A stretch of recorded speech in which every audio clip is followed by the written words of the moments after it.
ಸ್ವ ಅಂದ್ರೆ ತನ್ನತನ ಅಂತ ಅರ್ಥ. ಇಂಗ್ಲಿಷ್ ಅಲ್ಲಿ ಅದಕ್ಕೆ ಸೆಲ್ಫ್ ಹುಡ್ ಅಂತ ಕರಿತೀವಿ. ತನದು ಅನ್ನುವಂಥದ್ದನ್ನ ಸ್ವ ಅಂತ ಶಬ್ದವನ್ನು ನಾವು ಬಳಸ್ತೀವಿ.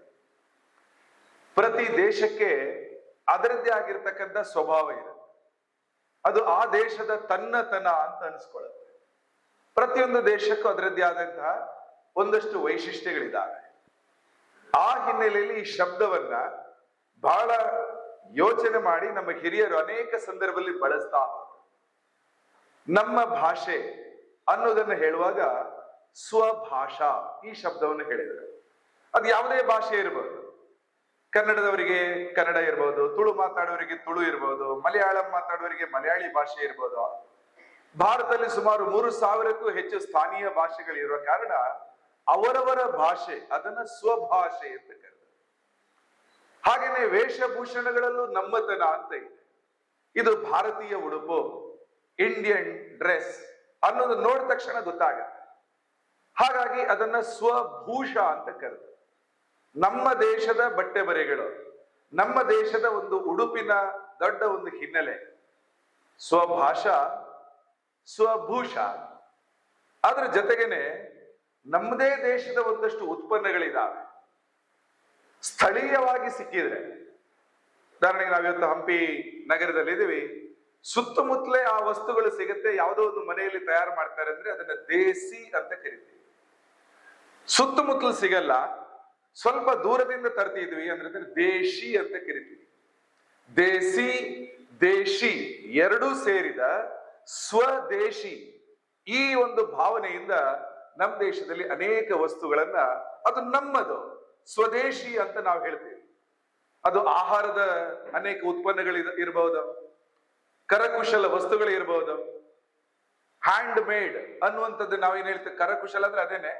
ಆ ರೀತಿಯ ವಸ್ತುಗಳೇನಿದೆ ಇದೆಲ್ಲದರಲ್ಲೂ ಕೂಡ ಒಂದು ತನ್ನತನ ಅಂತ ಇದೆ, ನಮ್ಮದು ಅಂತ ಇದೆ. ಅದನ್ನ ಸ್ವದೇಶಿ ಅಂತ ಕರಿತೀವಿ. ನಮ್ಮ ದೇಶದಲ್ಲೇ ತಯಾರಾದ ಇವತ್ತು ಅದು ಲೋಹದ ಅನೇಕ ವಸ್ತುಗಳಿಂದ ಮೊದಲುಗೊಂಡು ವಿಜ್ಞಾನದ ತಂತ್ರಜ್ಞಾನದಲ್ಲಿ ಬಳಸ್ತಕ್ಕಂಥ ಅನೇಕ ಉಪಕರಣಗಳವರೆಗೆ ಸ್ವದೇಶಿ ತಂತ್ರಜ್ಞಾನ ನಿರ್ಮಿತ ವಸ್ತುಗಳನ್ನು ನಾವು ನೋಡ್ತಾ ಇದ್ದೀವಿ. ಹಾಗೇನೆ ನಮ್ದೇ ಆಗಿರ್ತಕ್ಕಂಥ ಆಳ್ವಿಕೆ ಬೇಕು ಅನ್ನೋ ಕಾರಣಕ್ಕರ ಸ್ವರಾಜ್ಯ ಹೋರಾಟಗಳು ನಡೆದಾ ಇದನ್ನು ನಾವು ನೋಡ್ತಾ ಇದ್ದೀವಿ. 1935 ಇಸ್ವಿಯಲ್ಲಿ ಸಂಪೂರ್ಣ ಸ್ವರಾಜ್ಯ ಬೇಕು, ಈ ದೇಶದ ಸ್ವಾತಂತ್ರ್ಯ ಚಳವಳಿ ನಡೀತಾ ಇದ್ದಾಗ ಘೋಷಣೆ ಮಾಡಿದ್ರು. ನಮ್ಮ ಗವರ್ನೆನ್ಸ್ ಏನಿದೆ, ಆಡಳಿತ ವ್ಯವಸ್ಥೆ ಅದು ನಮ್ಮ ಕೈಯಲ್ಲೇ ಇರಬೇಕು. ಸ್ವರಾಜ್ಯ, ಹಿಂದೆ ಬ್ರಿಟಿಷರ ರಾಜ್ಯ ಇತ್ತು, ನಮ್ದೇ ಬರಬೇಕು.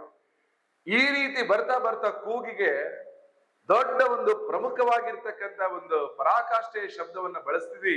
ಅದೇ ಸ್ವತಂತ್ರ ಅಥವಾ ಸ್ವಾತಂತ್ರ್ಯ ಹೋರಾಟ ನಾವು ಕೇಳಿರ್ಬೋದು. ಸ್ವ ಅಂದ್ರೆ ನಮ್ಮದು, ತಂತ್ರ ಅಂದ್ರೆ ವ್ಯವಸ್ಥೆ, ಸಿಸ್ಟಮ್ ಅಂತ ಅರ್ಥ. ತಂತ್ರ ಅನ್ನೋ ಸ್ವತಂತ್ರದಲ್ಲಿರುವ ತಂತ್ರ ಏನಿದೆ ಅದಕ್ಕೆ ಎರಡು ಅರ್ಥ ಇದೆ. ಒಂದು ಹಿಂದಿ ಭಾಷೆಯ ಒಂದು ಅರ್ಥ ಇದೆ. ತಂತ್ರ ಅಂದ್ರೆ ಹಿಂದಿಯಲ್ಲಿ ಸಿಸ್ಟಮ್ ಅಂತ ಅರ್ಥ. ನಮ್ಮ ಸಿಸ್ಟಮ್ ಅಂದ್ರೆ ಏನು? ನಮ್ಮ ನ್ಯಾಯಾಂಗ ವ್ಯವಸ್ಥೆ. ಹಿಂದೆ ಬ್ರಿಟಿಷರ ಕೋರ್ಟ್ ಇತ್ತು, ನಮ್ಮ ಕೋರ್ಟ್ ಬರಬೇಕು. ಶಾಸನ ಸಭೆ ಅದು ನಮ್ದಾಗ್ಬೇಕು. ಹಿಂದೆ ಬ್ರಿಟಿಷ್ ಪಾರ್ಲಿಮೆಂಟ್ ಇತ್ತು, ನಮ್ದು ಬರಬೇಕು. ಆಡಳಿತ ವ್ಯವಸ್ಥೆಗಳು ಅವರ ಕೈಲಿತ್ತು, ನಮ್ದಾಗ್ಬೇಕು. ಹೀಗೆ ನಮ್ಮ ವ್ಯವಸ್ಥೆಗಳು ಬರಬೇಕು ಅನ್ನೋ ಕಾರಣಕ್ಕೋಸ್ಕರ ಸ್ವತಂತ್ರ, ನಮ್ದು ಬರಬೇಕು. ತಂತ್ರ ಅನ್ನೋ ಶಬ್ದಕ್ಕೆ ಇನ್ನೊಂದು ಅರ್ಥ ಇದೆ, ಅದು ಐಡಿಯಾಸ್, ಯೋಚನೆಗಳು. ಬ್ರಿಟಿಷರ ಯೋಚನೆಗಳೇ ಬೇರೆ ಇತ್ತು, ಭೋಗವಾದದ ಯೋಚನೆ ಇತ್ತು. ಭಾರತದ ಯೋಚನೆಗಳು ತ್ಯಾಗದ ಆಧಾರದ ಮೇಲೆ ಇತ್ತು, ಎಲ್ಲರ ಒಳಿತಿನ ಸರ್ವೇ ಭವಂತು ಸುಖಿನ ಆಧಾರದ ಮೇಲೆ ಇತ್ತು. ಹಸಿದವನಿಗೆ ಅನ್ನ ಕೊಡುವುದರಿಂದ ಮೊದಲುಗೊಂಡು ಪ್ರಕೃತಿಗೆ ಪೂರಕವಾಗಿ ಬದುಕುವ ಭಾರತೀಯ ಯೋಚನೆಗಳೇನಿತ್ತೋ ಆ ರೀತಿಯ ನಮ್ಮ ಯೋಚನೆಗಳನ್ನ ಸೇರ್ಕೊಂಡು ಒಂದು ಹೋರಾಟ, ಸ್ವತಂತ್ರ ಹೋರಾಟ. ಹೀಗಾಗಿ ಒಂದೊಂದರಲ್ಲೇ ನಮಗೆ ತನ್ನತನವನ್ನ ನಮ್ಮ ಹಿರಿಯರು ಹೇಳ್ಕೊಟ್ರು.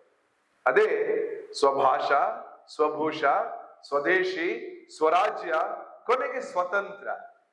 ನಮಗೆ 1947ರಲ್ಲಿ ನಾವು ಸ್ವಾತಂತ್ರ್ಯವನ್ನ ಪಡ್ಕೊಂಡ್ವಿ.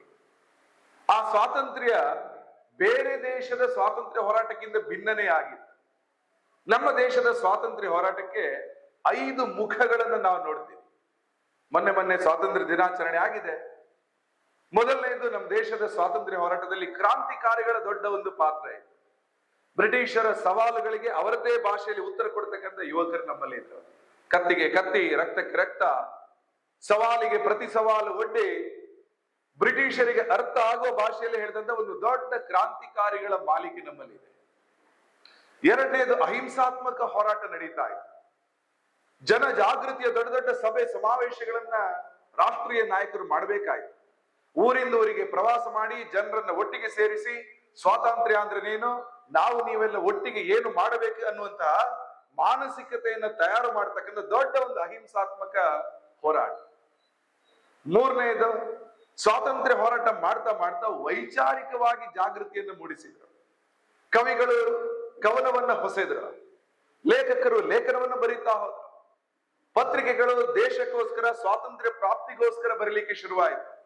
ಅದು ಒಂದೇ ಮಾತ್ರ ಬರೆದಂತಹ ಬಂಕಿಮರಿಂದ ಮೊದಲುಗೊಂಡು ಭಾರತ ಅದರಲ್ಲೇ ನನ್ನ ಆತ್ಮ ಬಲ ಇದೆ ಅಂತಕ್ಕಂಥ ಮಂಜೇಶ್ವರ ಗೋವಿಂದ ಪೈಗಳವರೆಗೆ ಭಾರತಾಂಬೆಯ ಭಕ್ತಿ, ನನಗಾತ್ಮ ಶಕ್ತಿ ಅವರು ಬರಿತಾ ಇದ್ರು.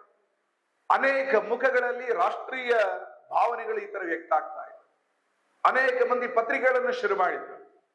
ಅದು ಜುಗನ್ ಕಿಶೋರ್ ಶುಕ್ಲಾ ಅವರು ಶುರು ಮಾಡಿದಂತಹ ಉದ್ದಂಡ ಮಾರ್ತಾಂಡ ಇರಬಹುದು, ಬಂಗಾಳದಲ್ಲಿ ಬಂದದ ಅಮೃತ್ ಬಜಾರ್ ಪತ್ರಿಕಾ ಇರಬಹುದು, ಲೋಕಮಾನ್ಯ ತಿಲಕರ ಕೇಸರಿ ಮರಾಠಗಳಿರ್ಬೋದು, ಅಂಬೇಡ್ಕರ್ ಅವರ ಬಹಿಷ್ಕೃತ ಭಾರತ ಪತ್ರಿಕೆಗಳಿರ್ಬೋದು, ಹರಿಜನ ಪತ್ರಿಕೆಗಳಿರ್ಬೋದು, ಗಾಂಧೀಜಿ ಶುರು ಮಾಡಿದ್ರು, ಯಂಗ್ ಇಂಡಿಯಾ ಪತ್ರಿಕೆಗಳಿರ್ಬೋದು. ಈ ಎಲ್ಲ ಪತ್ರಿಕೆಗಳ ಮೂಲ ಉದ್ದೇಶ ಏನಿತ್ತು? ಕರ್ನಾಟಕದಲ್ಲೂ ಕೂಡ ಹರ್ಡೇಕರ್ ಮಂಜಪ್ಪನವರ ಧನುರ್ಧಾರಿ ಇರಬಹುದು, ವಿಶ್ವ ಕರ್ನಾಟಕ ಪತ್ರಿಕೆಯನ್ನ ತೀತಾ ಶರ್ಮಾ ಅವರು ಶುರು ಮಾಡಿದ್ರು. ಗಾಂಧೀಜಿಯವರ ಹರಿಜನ ಪತ್ರಿಕೆಗೆ ಕರ್ನಾಟಕದಲ್ಲಿ ಸಿದ್ದರಾಮಯ್ಯ ಕೃಷ್ಣ ಶರ್ಮಾ ಅವರು ಸಂಪಾದಕರಾಗಿದ್ರು. ಇದೆಲ್ಲದರ ಉದ್ದೇಶ ಏನು? ಸ್ವಾತಂತ್ರ್ಯ ಹೋರಾಟಕ್ಕೆ ಜನರನ್ನ ರೂಪಿಸುವುದು. ಈ ರೀತಿಯ ವಿಶಿಷ್ಟ ಲಿಟರರಿ ಮೂವ್ಮೆಂಟ್, ಸಾಹಿತ್ಯಾತ್ಮಕ ಹೋರಾಟ ಬಹುಶಃ ಜಗತ್ತಿನ ಯಾವುದೇ ದೇಶದಲ್ಲಿ ಆಗಿಲ್ಲ. ನಾಲ್ಕನೆಯದು, ಸಂತ ಮಹಂತರ ಮಾರ್ಗದರ್ಶನ ಇತ್ತು. ಅನೇಕ ಸ್ವಾಮೀಜಿಗಳು ಸಂತರು ಭಾರತದ ಸ್ವಾತಂತ್ರ್ಯ ಹೋರಾಟವನ್ನ ಯಾವ ಡೈರೆಕ್ಷನ್ ಅಲ್ಲಿ ಹೋಗ್ಬೇಕು, ದಿಶೆಯಲ್ಲಿ ಹೋಗ್ಬೇಕು ಮಾರ್ಗದರ್ಶನ ಮಾಡ್ತಾ ಇದ್ರು.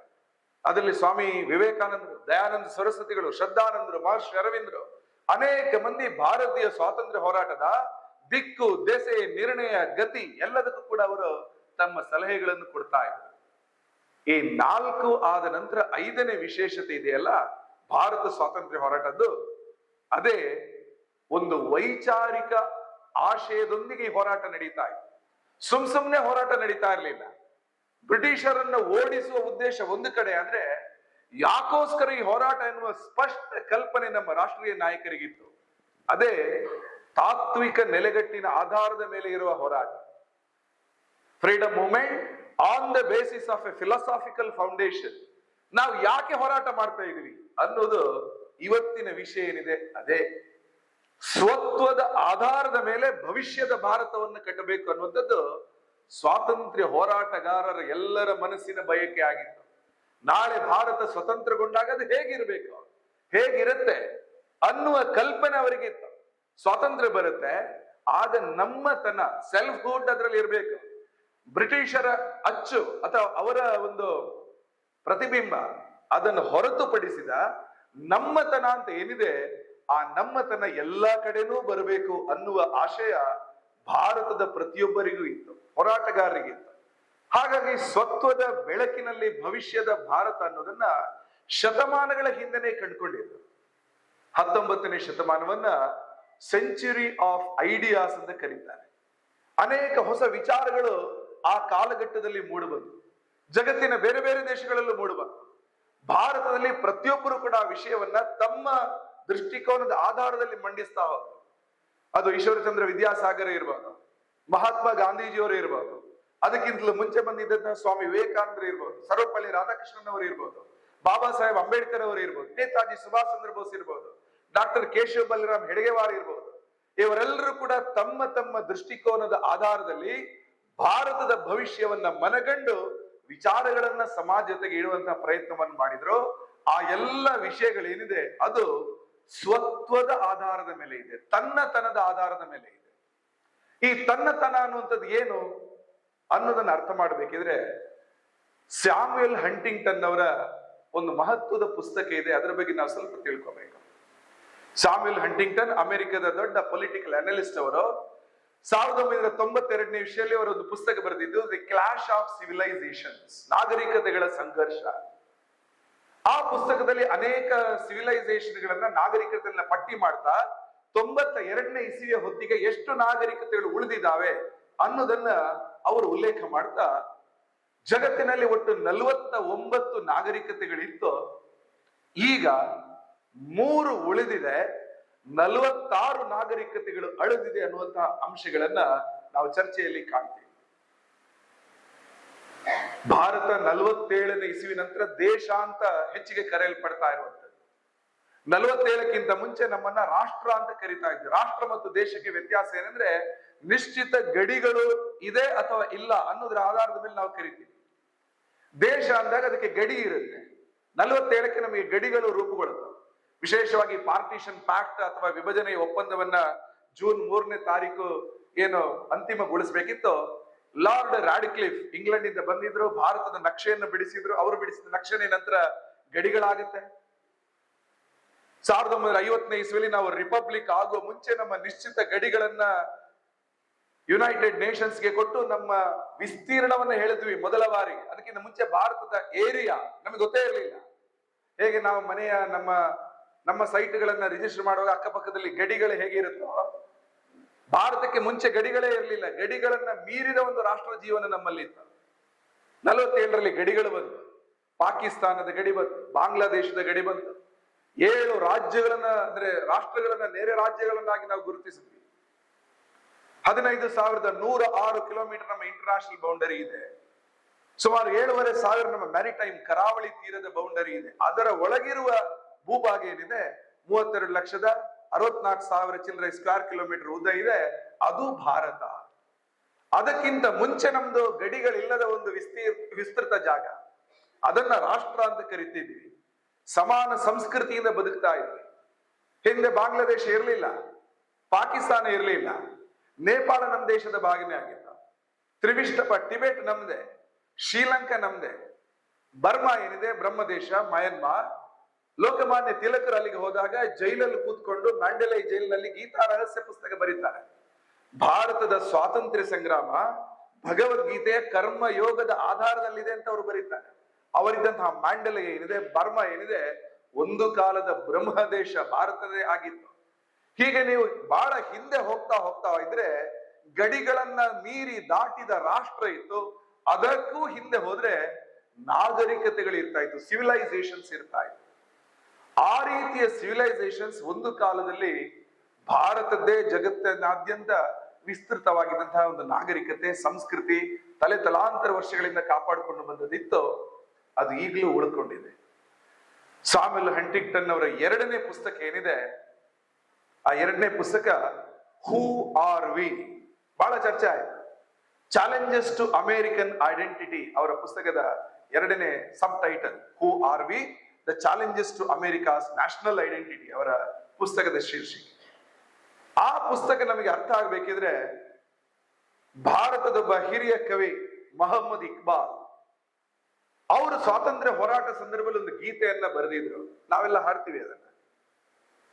यूनान मिस्र और रुमा सब मिट गए जहान से, मगर अब है बाकी नाम और निशान हमारा, सारे जहान से अच्छा ಹಿಂದೂಸ್ತಾನ್ ಹಮಾರ ಅಂತ ಒಂದು ಹಾಡು.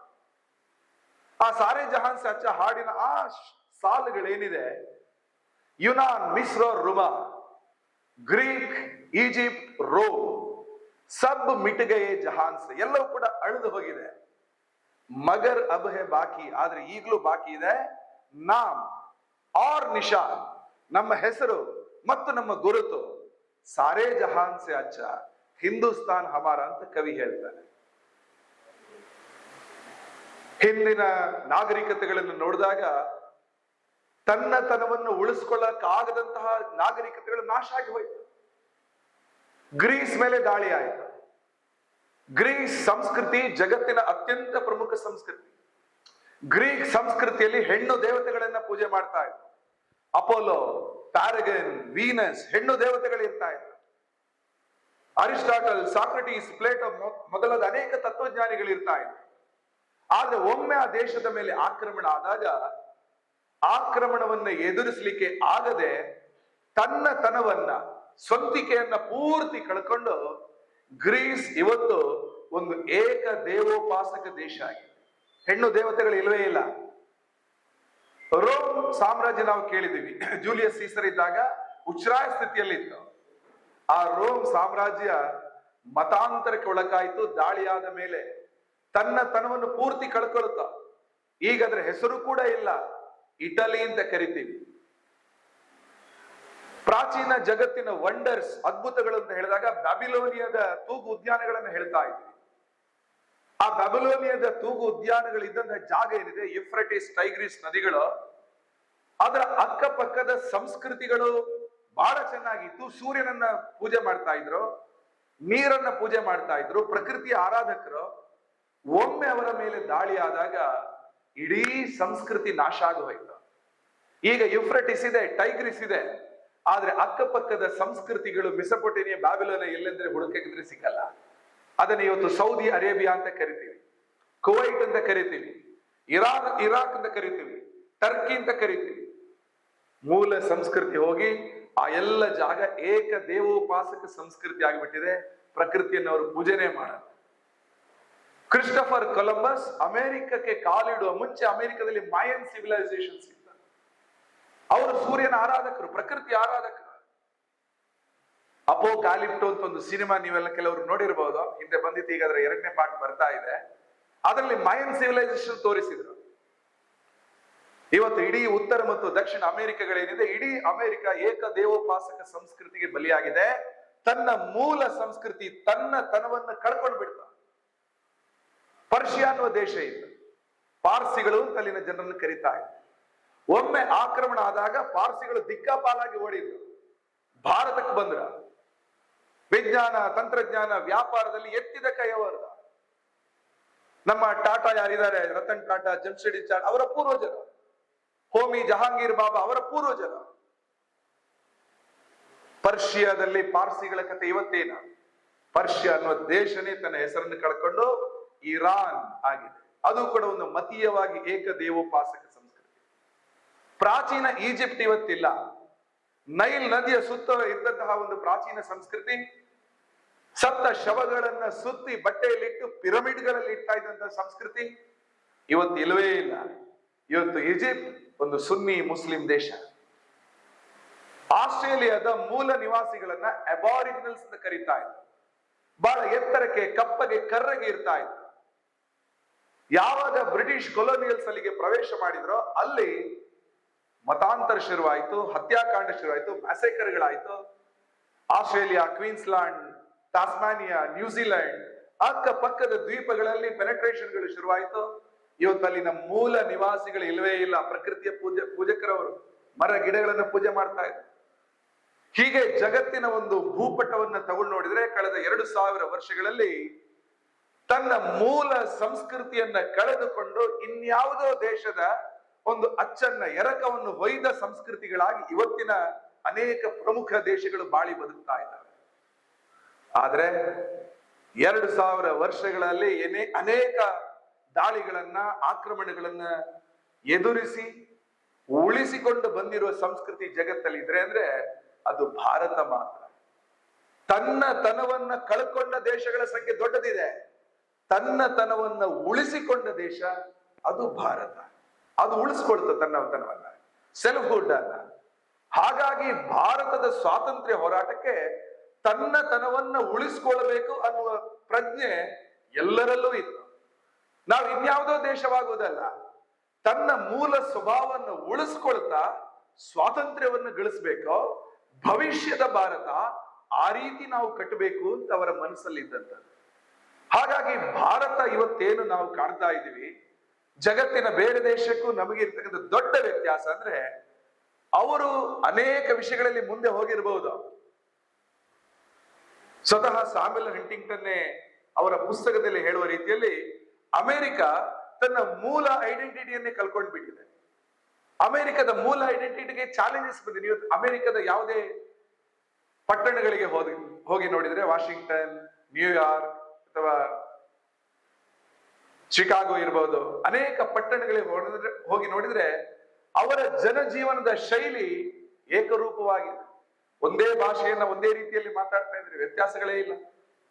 ಆಹಾರ ಪದ್ಧತಿ ಇರಬಹುದು, ಅಲ್ಲಿನ ಕೋಕು, ಪೆಪ್ಸಿ ಅಥವಾ ಇನ್ಯಾವುದೋ ಬ್ರೆಡ್, ಬರ್ಗರ್, ಈ ರೀತಿಯ ಆಹಾರ ಶೈಲಿಗಳೇನಿದೆ, ಒಂದು ಪಟ್ಟಣದಿಂದ ಇನ್ನೊಂದು ಪಟ್ಟಣಕ್ಕೆ ಯಾರೋ ಟ್ರಾವೆಲ್ ಮಾಡ್ತಾರೆ, ಯಾವ ವ್ಯತ್ಯಾಸವನ್ನು ಕಾಣಲ್ಲ, ಎಲ್ಲಿದ್ದೀವಿ ಅಂತಲೇ ಗೊತ್ತಾಗಲ್ಲ. ಆದ್ರೆ ಭಾರತದಲ್ಲಿ ಆ ಸ್ಥಿತಿ ಇಲ್ಲ. ನೀವು ಕೇರಳಕ್ಕೆ ಹೋದಾಗ ಅಲ್ಲಿನ ತಿಂಡಿ ತಿನಿಸುಗಳೇ ಇವತ್ತು ಬೇರೆ, ಕರ್ನಾಟಕಕ್ಕೆ ಬಂದಾಗ ಇಲ್ಲಿನ ಜೀವನ ಶೈಲಿನೇ ಬೇರೆ. ಇಲ್ಲಿ ಯಾವುದ್ರಲ್ಲಿ ಎಷ್ಟು ಬೇಕಾದ್ರೂ ಮುಂದೆ ಹೋಗಿರ್ಬೋದು, ವಿಜ್ಞಾನ, ತಂತ್ರಜ್ಞಾನ, ಶಿಕ್ಷಣ ಎಲ್ಲದರಲ್ಲೂ ಮುಂದೆ ಹೋಗಿರ್ಬೋದು. ತನ್ನ ಮನೆಯ ಪರಂಪರೆ, ತನ್ನ ಸ್ಥಳೀಯ ಸಂಸ್ಕೃತಿಯನ್ನು ಭಾರತ ಇದುವರೆಗೆ ಬಿಟ್ಟುಕೊಟ್ಟಿಲ್ಲ. ಕರ್ನಾಟಕದ ಒಳಗಿನೂ ಕೂಡ ಅಷ್ಟೇ. ನಮ್ಮ ಶೈಲಿ, ನಮ್ಮ ಭಾಷೆ, ನಮ್ಮ ಆಹಾರ ಪದ್ಧತಿಗಳು, ನಮ್ಮ ತನ ಎಲ್ಲೆಲ್ಲ ಅಭಿವ್ಯಕ್ತಗೊಳ್ಳುತ್ತೋ, ಅದು ಕಲೆ ಇರ್ಬೋದು, ಸಂಸ್ಕೃತಿ ಇರ್ಬೋದು, ಆಹಾರ ವಿಹಾರಗಳಿರ್ಬೋದು, ಎಲ್ಲದರಲ್ಲೂ ಕೂಡ ಇದೆ. ನೀವು ಯಾವುದೇ ಶಾಲೆಗೆ ಹೋದ್ರಲ್ಲಿ ಜ್ಞಾನಪೀಠ ಪ್ರಶಸ್ತಿ ಪುರಸ್ಕೃತರ ಫೋಟೋವನ್ನು ಹಾಕಿರ್ತಾರೆ. ನಮ್ಮ ದೇಶದ ಸಾಂಸ್ಕೃತಿಕ ವೈಭವದ ಫೋಟೋಗಳನ್ನು ಹಾಕಿರ್ತಾರೆ. ಅದು ಯಕ್ಷಗಾನ ಇರ್ಬೋದು, ಭರತನಾಟ್ಯಂ ಇರ್ಬೋದು. ಭಾರತ ತನ್ನತನವನ್ನು ಯಾವತ್ತೂ ಬಿಟ್ಟು ಕೊಟ್ಟಿರ್ಲಿಲ್ಲ, ಕೊಟ್ಟೂ ಇಲ್ಲ, ಮುಂದೆ ಕೊಡದೂ ಇಲ್ಲ. ಯಾಕೆಂದ್ರೆ ಭಾರತ ತನ್ನತನವನ್ನ ಉಳಿಸುವ ಒಂದು ಪ್ರಜ್ಞೆ ಏನಿದೆ, ಅದನ್ನ ಸದಾ ಪೋಷಿಸ್ತಾ ಬರ್ತಾ ಇದೆ. ತನ್ನತನ ಉಳಿಬೇಕು, ನಮ್ಮತನ ಉಳಿಬೇಕು. ಆ ರೀತಿಯ ನಮ್ಮತನದ ಉಳಿವಿಕೆ ಏನಿದೆ, ಅದನ್ನು ನಾವು ನೋಡ್ತಾ ಇದ್ದೀವಿ. ಅನೇಕ ಸ್ವಾತಂತ್ರ್ಯ ಹೋರಾಟಗಾರರ ಮನಸ್ಸಲ್ಲಿ ಅದೇ ಇತ್ತು. ಹಾಗಾಗಿ ಅಮೆರಿಕಕ್ಕೆ ಇವತ್ತು ಚಾಲೆಂಜ್ ಇದೆ ಅನ್ನೋದನ್ನ ಸ್ಯಾಮ್ಯುಯಲ್ ಹಂಟಿಂಗ್ಟನ್ ಹೇಳ್ತಾರೆ. ಭಾರತ ಅದೆಲ್ಲವನ್ನ ಮೀರಿ ದಾಟಿ ಉಳಿಸ್ಕೊಂಡು ಬಂದಿದೆ ಅನ್ನೋದನ್ನ ಬಹಳ ಹಿಂದೆನೆ ಮೊಹಮ್ಮದ್ ಇಕ್ಬಾಲ್ ಅವರು ಅವರ ಕವಿತೆಯಲ್ಲಿ ಹೇಳಿದ್ರು. ಹಾಗೇನೆ ನಮ್ಮತನವನ್ನು ಉಳಿಸುವ ಪ್ರಯತ್ನಗಳೇನಿದೆ, ಸ್ವಾತಂತ್ರ್ಯ ಸಂಗ್ರಾಮದ ಸಂದರ್ಭದಲ್ಲಿ ಅನೇಕ ಮಂದಿ ಮಾಡ್ತಾ ಹೋದ್ರು. ಅದರಲ್ಲಿ ಒಂದು ಪ್ರಮುಖವಾದ ಹೆಸರು ಭಗಿನಿ ನಿವೇದಿತಾ. ನಿವೇದಿತಾ ಅವರು ಸ್ವಾಮಿ ವಿವೇಕಾನಂದರ ಜೊತೆನೆ ಭಾರತಕ್ಕೆ ಬಂದಂತಹ ಐರಿಷ್ ಮಹಿಳೆ. ಕೋಲ್ಕತ್ತಾಕ್ಕೆ ಬಂದಿದ್ರು. ಆಗಿನ ಕೋಲ್ಕತ್ತಾ ಬ್ರಿಟಿಷರ ರಾಜಧಾನಿಯಾಗಿತ್ತು. 1911ನೇ ಇಸವಿಯಲ್ಲಿ ರಾಜಧಾನಿ ಕೋಲ್ಕತ್ತಾದಿಂದ ಡೆಲ್ಲಿಗೆ ಶಿಫ್ಟ್ ಆದದ್ದು.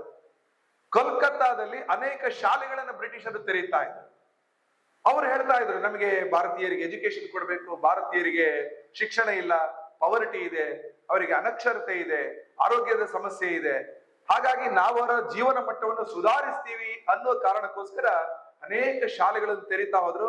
ಮಿಷನರಿಗಳಿಂದ ಅದನ್ನ ನಡೆಸುವ ರೀತಿಯಲ್ಲಿ ಅಮೆರಿಕ ಮತ್ತು ಯುರೋಪಿನಿಂದ ಮಿಷನರಿಗಳನ್ನು ಕರ್ಕೊಂಡು ಬರ್ತಾ ಇದ್ರು. ನಿವೇದಿತಾ ಅವರಿಗೆ ಇವರ ಷಡ್ಯಂತ್ರ ಗೊತ್ತಿತ್ತ. ಭಾರತ ಬಹಳ ದೊಡ್ಡ ದೇಶ. ಆಗ ಪಾಕಿಸ್ತಾನ ಮತ್ತು ಬಾಂಗ್ಲಾದೇಶ ನಮ್ಮ ಒಳಗಡೆನೆ ಇದ್ದಂಥದ್ದು. ಇಷ್ಟು ಬೃಹತ್ ಭಾರತವನ್ನು ಆಳ್ಲಿಕ್ಕೆ ಜನಸಂಖ್ಯೆ ದೃಷ್ಟಿಯಿಂದ ಇಂಗ್ಲೆಂಡ್ ಇಸ್ ಟೂ ಸ್ಮಾಲ್. ಹಾಗಾಗಿ ಭಾರತೀಯರಿಗೆ ಭಾರತೀಯ ಮಾನಸಿಕತೆಯಿಂದ ಹೊರಗಡೆ ತಂದು ಇಂಗ್ಲಿಷ್ ಎಜುಕೇಶನ್ ಕೊಟ್ಟು ಬ್ರಿಟಿಷರ ರೀತಿಯಲ್ಲಿ ಯೋಚಿಸುವ ಹಾಗೆ ಮಾಡಿ ಬ್ರಿಟಿಷ್ ಅಧಿಕಾರಿಗಳು ಹೇಳುವ ಭಾರತೀಯರನ್ನ ಸೃಷ್ಟಿ ಮಾಡುವುದು ಅವರ ಉದ್ದೇಶ ಆಗಿತ್ತು. ಅನೇಕ ಮಂದಿಗೆ ಆ ತರದ ಇಂಗ್ಲಿಷ್ ಎಜುಕೇಶನ್ ಕೊಡ್ತಾ ಇದ್ರು. ಕೆಲವರು ಸ್ಕೂಲಿಗೆ ಹೋಗಿ ವಾಪಸ್ ಬಂದ ನಾವೆಲ್ಲ ಕೇಳಿದೀವಿ. ಸ್ವತಃ ಸ್ವಾಮಿ ವಿವೇಕಾನಂದರು ಪೂರ್ವಾಶ್ರಮದಲ್ಲಿ ನರೇಂದ್ರ ಆಗಿದ್ದಾಗ ಪ್ರೊಫೆಸರ್ ವಿಲಿಯಂ ಹೇಸ್ಟಿ ಅವರ ಪ್ರೊಫೆಸರ್ ಆಗಿದ್ರು ಪ್ರೆಸಿಡೆನ್ಸಿ ಕಾಲೇಜಲ್ಲಿ. ನಂತರ ಅವರು ಭಾರತೀಯ ಶಿಕ್ಷಣ ಬೇಕು, ರಾಮಕೃಷ್ಣ ಪರಮಹಂಸರ ಶಿಷ್ಯತ್ವ ಬೇಕು ಅನ್ನೋ ಕಾರಣಕ್ಕೋಸ್ಕರ ಬಿಟ್ಟು ಬಂದಿದ್ರು. ಮಹರ್ಷಿ ಅರವಿಂದ್ರು ಬಾಲಕನಾಗಿದ್ದಾಗ ಇಂಗ್ಲಿಷ್ ಶಿಕ್ಷಣದಲ್ಲೇ ಬರ್ತಾ ಇದ್ರು. ಬರ್ತಾ ಅವರಿಗೆ ಗೊತ್ತಾಯ್ತು, ಭಾರತೀಯ ಶಿಕ್ಷಣ ಅದು ನಾನು ಪಡಿಬೇಕು, ಇಂಗ್ಲಿಷ್ ಶಿಕ್ಷಣ ಅಪಾಯಕಾರಿ ಅನ್ನೋದು ಅವರಿಗೆ ಗೊತ್ತಿತ್ತು. ಹಾಗಾಗಿ ವಿವೇಕಾನಂದರು, ಅರವಿಂದರು ಮುಂತಾದ ಮಹನೀಯರು ಯಾರಿದ್ದಾರೆ, ಅವರು ಇಂಗ್ಲಿಷ್ ವಿದ್ಯಾಭ್ಯಾಸವನ್ನ, ಅದರ ಷಡ್ಯಂತ್ರವನ್ನ ಮನಗಂಡು ವಾಪಸ್ ಬಂದು ಭಾರತೀಯ ಶಿಕ್ಷಣ ಕಡೆ ಮುಖ ಮಾಡಿದ್ರು. ಆದ್ರೆ ಕೆಲವರು ಮಾಡ್ಲಿಕ್ಕೆ ಆಗ್ಲಿಲ್ಲ, ಆ ದೃಷ್ಟಿಯಲ್ಲೇ ಬಂದ್ರು. ಭಗಿನಿ ನಿವೇದಿತಾ ಅವರಿಗೆ ಗೊತ್ತಿತ್ತು, ಭಾರತೀಯರಿಗೆ ಭಾರತೀಯ ಶಿಕ್ಷಣ ಕೊಡಬೇಕು. ಅದಕ್ಕೆ ಅವರು ಮಾಡಿದ ಮೊದಲ ಕೆಲಸ ಕಲ್ಕತ್ತಾದಲ್ಲಿ ಭಾರತೀಯ ಶಾಲೆಗಳನ್ನು ತೆರೆಯುವ ಪ್ರಯತ್ನ ಮಾಡಿದರು. ನಮ್ಮತನ ಬೇಕು, ನಮ್ಮ ಶಿಕ್ಷಣ ಪದ್ಧತಿ ಬೇಕು, ನಮ್ಮ ಭಾಷೆಯಲ್ಲಿ ಅವರಿಗೆ ಹೇಳಿಕೊಡ್ಬೇಕು. ಅವತ್ತು ಇಂಗ್ಲಿಷ್ ಅಲ್ಲಿ ಹೇಳಿಕೊಡ್ತಾ ಇದ್ದಲ್ಲ ಭಾರತದ ವಿಷಯಗಳಲ್ಲ. ಭಾರತದ ವಿಷಯಗಳು ಟೆಕ್ಸ್ಟ್ ಪುಸ್ತಕದಲ್ಲಿ ಇಂಗ್ಲಿಷಿಗೆ ಬಂದದ್ದು ಬಹಳ ವರ್ಷಗಳ ನಂತರ. ವಿವೇಕಾನಂದರ ಜೊತೆಗೆ ಬಂದಿದ್ದ ಮ್ಯಾಕ್ಸ್ ಮುಲ್ಲರ್ ವೇದಗಳನ್ನು ಇಂಗ್ಲಿಷಿಗೆ ಟ್ರಾನ್ಸ್ಲೇಟ್ ಮಾಡುವವರೆಗೆ ವೇದಗಳ ಉಪಲಬ್ಧತೆ ಬೇರೆ ಜಗತ್ತಿಗೆ ಇರಲೇ ಇಲ್ಲ. ವೇದಗಳ ಜ್ಞಾನದ ಭಂಡಾರ ಇನ್ನು ಸಿಕ್ಕೇ ಇರಲಿಲ್ಲ, ಟ್ರಾನ್ಸ್ಲೇಟ್ ಆಗಿರ್ಲಿಲ್ಲ. ಅದಕ್ಕಿಂತ ಮುಂಚೆ ಅಲ್ಲಿಂದ ಏನಿದೆ ಅದನ್ನೇ ಹೇಳ್ತಾ ಇದ್ರು. ನಮ್ಮತನ ಬೇಕು. ಈಗಲೂ ಕೂಡ ನಮ್ಮ ಅನೇಕ ಶಾಲಾ ಕಾಲೇಜುಗಳಲ್ಲಿ ಇಂಗ್ಲಿಷ್ ಅನ್ನು ಹೇಳುವಾಗ ಕುವೆಂಪು ಅವರು ಹೇಳಿದ್ದು, DVG ಅವರು ಹೇಳಿದ್ದು, ಶೇಷಾದ್ರಿಗಳು ಹೇಳಿದ್ದು, ಭಾರತೀಯ ಚಿಂತಕರು ಹೇಳಿದ್ದು ಯಾವುದು ಬರಲ್ಲ. ಇಂಗ್ಲಿಷ್ ಶಿಕ್ಷಣವನ್ನ ಇಂಗ್ಲಿಷ್ ಫಿಲಾಸಫರ್ಸ್ ಏನ್ ಹೇಳ್ತಾರೆ ಅದನ್ನು ಬರ್ತಾರೆ. ಭಾರತಕ್ಕೆ ಭಾರತದ ಆದ ದೃಷ್ಟಿಗೆ ಭಾಷೆ ಯಾವುದೇ ಇರಬಹುದು, ಚಿಂತನೆ ಅದು ಇಂಪಾರ್ಟೆಂಟ್.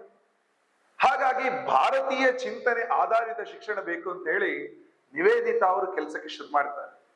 ಒಂದ್ ಕಡೆ ಬ್ರಿಟಿಷರು ಸ್ಕೂಲ್ ಕಟ್ತಾ ಇದ್ದಾರೆ, ಇನ್ನೊಂದ್ ಕಡೆ ಭಗಿನಿ ನಿವೇದಿತಾ ಅವರು ಕಟ್ತಾ ಇದ್ದಾರೆ. ಅವರ ಪ್ರಯತ್ನಗಳು ಮುಂದುವರಿತಾ ಹೋಯ್ತು. ಅವರ ಪ್ರೇರಣೆಯಿಂದ, ಭಗಿನಿ ನಿವೇದಿತಾ ಅವರ ಪ್ರೇರಣೆಯಿಂದ ಕಲ್ಕತ್ತಾದಲ್ಲಿ ಅನೇಕ ಶಾಲೆಗಳು ಬದಲುಗೊಂಡು ಭಾರತದ ಬೇರೆ ಬೇರೆ ಕ್ಷೇತ್ರಗಳಲ್ಲೂ ಕೂಡ ಆ ರೀತಿಯ ಪ್ರಯತ್ನಗಳು ಬೇರೆ ಬೇರೆ ರೀತಿಗಳಲ್ಲಿ ಶುರು ಆಗ್ತಾ ಹೋಯ್ತು. ದಕ್ಷಿಣದಲ್ಲಿ ತಮಿಳುನಾಡಲ್ಲಿ ಸುಬ್ರಹ್ಮಣ್ಯಂ ಭಾರತಿ, ಕೇರಳದಲ್ಲಿ ನಾರಾಯಣ ಗುರುಗಳ, ಕರ್ನಾಟಕದಲ್ಲಿ ನಾಲ್ವಡಿ ಕೃಷ್ಣರಾಜ ಒಡೆಯರ, ಮಣಿಪಾಲದಲ್ಲಿ TMA ಪೈಗಳ, ಇಲ್ಲೇ ಬೆಂಗಳೂರಲ್ಲಿ ಅನೇಕ ಶಿಕ್ಷಣ ಸಂಸ್ಥೆಗಳ ಆಸನದ ಶಿವಾನಂದ ಶರ್ಮಾ ಅವರ RV ಕಾಲೇಜುಗಳನ್ನ, ಅನ್ನಿ ಬೆಸೆಂಟ್ ಅವರ ಥಿಯೋಸಾಫಿಕಲ್ ಸೊಸೈಟಿಯ ಪ್ರೇರಣೆಯಿಂದ ನ್ಯಾಷನಲ್ ಕಾಲೇಜ್ ಸಮೂಹ ಸಂಸ್ಥೆಗಳಿರ್ಬೋದು, ಎಲ್ಲರೂ ಕೂಡ ಭಾರತೀಯ ಆಧಾರಿತ ಶಿಕ್ಷಣ ಸಿಗಬೇಕು ಅನ್ನೋ ಕಾರಣದ ಪ್ರಯತ್ನಗಳನ್ನು ಮಾಡ್ತಾ ಹೋದ. ಅದು ಮಹಾರಾಷ್ಟ್ರದಲ್ಲಿ ಸಾವಿತ್ರಿ ಫುಲೆ, ಮಹಾತ್ಮ ಫುಲೆ, ನಂತರ ಬಂದಂತಹ ಲೋಕಮಾನ್ಯ ತಿಲಕರು, ದೋಂಡೋ ಕೇಶವ್ ಕರ್ವೆ ಅವರ ಮಗ ರಘುನಾಥ್ ಕರ್ವೆ, ಬಾಬಾ ಸಾಹೇಬ್ ಅಂಬೇಡ್ಕರ್ ಅವರು, ಪಂಜಾಬ್ನಲ್ಲಿ ಲಾಲಾ ಲಜಪತ್ ರಾಯ್, ಉತ್ತರ ಪ್ರದೇಶದಲ್ಲಿ ಪಂಡಿತ್ ಮದನ್ ಮೋಹನ್ ಮಾಳವೀಯ, ಸತ್ಯಮೇವ ಜಯತೆ ಅನ್ನುವ ಘೋಷವಾಕ್ಯವನ್ನ ಮುಂಡಕ ಉಪನಿಷತ್ತು ತಗೊಂಡು ಭಾರತದ ಭವಿಷ್ಯ ಈ ವಾಕ್ಯದ ಆಧಾರದಲ್ಲಿ ಇರಬೇಕು ಅಂತ ಹೇಳಿದ ಮಹಾತ್ಮ ಅವರು. ಇಡೀ ಭಾರತದ ಎಲ್ಲಾ ಕಡೆಗಳಲ್ಲೂ ಕೂಡ, ಮಧ್ಯ ಭಾರತ ನಾಗ್ಪುರದಲ್ಲಿ ಡಾಕ್ಟರ್ ಕೇಶವ್ ಬಲಿರಾಮ್ ಹೆಡಗೇವಾರ್, ಇಡೀ ದೇಶದಲ್ಲಿ ಆ ರೀತಿಯ ಚಿಂತಕರು ಮೊದಲುಗೊಂಡು ಭಾರತದ ಭವಿಷ್ಯ ತನ್ನತನದ ಆಧಾರದ ಮೇಲೆ, ಭಾರತೀಯ ಚಿಂತನೆಗಳ ಆಧಾರದ ಮೇಲೆ ಇರಬೇಕು ಅಂತ ಎಲ್ಲರೂ ಎಲ್ಲ ಕಡೆ ಹೇಳ್ತಾ ಬಂದ್ರು. ಅವರವರ ಪ್ರಯತ್ನಗಳನ್ನ ಮಾಡ್ತಾ ಬಂದ್ರು. ಸ್ಥಾನೀಯವಾಗಿ ದೊಡ್ಡ ಆಂದೋಲನಗಳನ್ನೇ ಹುಟ್ಟು ಹಾಕಿದ್ರು. ಹೀಗಾಗಿ ಭವಿಷ್ಯದ ಭಾರತದ ಕಲ್ಪನೆ ಎಲ್ಲರಿಗೂ ಅತ್ಯಂತ ಸ್ಪಷ್ಟವಾಗಿ ಮುಂದಿನ ವರ್ಷಗಳಲ್ಲಿ ಅದು ಸಾಕಾರಗೊಳ್ಳುವ ಹಂತಗಳಿಗೆ ಬರ್ತಾ ಬರ್ತಾ ಬರ್ತಾ ಹೋಯಿತು. ಆಗಿನ ಸಂದರ್ಭದಲ್ಲಿ ಇದ್ದಂತ ಒಬ್ಬ ಶ್ರೇಷ್ಠ ಚಿಂತಕ, ಅವರ ಹೆಸರು ಧರಂಪಾಲ್. ಹಿಂದೆ ದುಂಡು ಮೇಜಿನ ಪರಿಸ್ಥಿತಿಗೆ ಮಹಾತ್ಮ ಗಾಂಧೀಜಿಯವರು ಹೋಗಿದ್ದಾಗ ಅಲ್ಲಿ ಬ್ರಿಟಿಷರ ಪ್ರಶ್ನೆಗಳಿಗೆ ಉತ್ತರ ಕೊಡ್ತಾ ಇದ್ದಾಗ ಗಾಂಧೀಜಿಯವರು ಹೇಳಿದ ಒಂದು ಮಾತು, ಒಂದು ಕಾಲದಲ್ಲಿ ಭಾರತ ಶಿಕ್ಷಣ, ಆಧ್ಯಾತ್ಮ, ಪರಂಪರೆ, ಸಂಸ್ಕೃತಿ ಎಲ್ಲದಕ್ಕೂ ಕೂಡ ಒಂದು ತಾಯ್ನಾಡಾಗಿರ್ತಕ್ಕಂಥ ಊರು. ಶಿಕ್ಷಣದಲ್ಲಿ ನಮ್ಮತನ ಬಹಳ ದೊಡ್ಡ ಮಟ್ಟದಲ್ಲಿ ಇತ್ತು. ಅನೇಕ ಕಡೆಗಳಲ್ಲಿ ಶಿಕ್ಷಣದ ವ್ಯವಸ್ಥೆಗಳು, ಗುರುಕುಲಗಳು ಎಲ್ಲ ಕಡೆನೂ ಇರ್ತಾ ಇತ್ತು. ಭಾರತದ ಪ್ರತಿ ಹಳ್ಳಿಯಲ್ಲೂ ಕೂಡ ಒಂದಲ್ಲ ಒಂದು ರೀತಿಯ ವಿದ್ಯಾಲಯಗಳು ಇತ್ತು. ಹಾಗಾಗಿ ಭಾರತ ಶಿಕ್ಷಣದಲ್ಲೇನೋ ನಾವು ಹಿಂದೆ ಇದ್ದೀವಿ ಅಂತ ಅಲ್ಲ, ಆದ್ರೆ ಬ್ರಿಟಿಷರು ಬಂದ ಮೇಲೆ ಭಾರತದ ಶಿಕ್ಷಣ ಪದ್ಧತಿ ಹೇಗೆ ಕುಸಿತಾ ಹೋಯಿತು, India was A beautiful tree ಅನ್ನೋದನ್ನ ಹೇಳಿದ್ರು. ಆ ಭಾಷಣದ ಆ ಮಾತುಗಳನ್ನ ನಂತರ ದಿನಗಳಲ್ಲಿ ಬೇರೆ ಬೇರೆ ಸಂದರ್ಭಗಳಲ್ಲಿ ಸಂಶೋಧನೆ ಮಾಡಿದಂತಹ ಗಾಂಧಿ ಚಿಂತಕರಲ್ಲಿ ಒಬ್ಬರಾದ ಧರಂಪಾಲ್ ಅವರು ಆ ವಾಕ್ಯವನ್ನ ಇಟ್ಕೊಂಡು ಒಂದು ಪುಸ್ತಕವನ್ನು ಬರೆದ್ರು, ದಿ ಬ್ಯೂಟಿಫುಲ್ ಟ್ರೀ.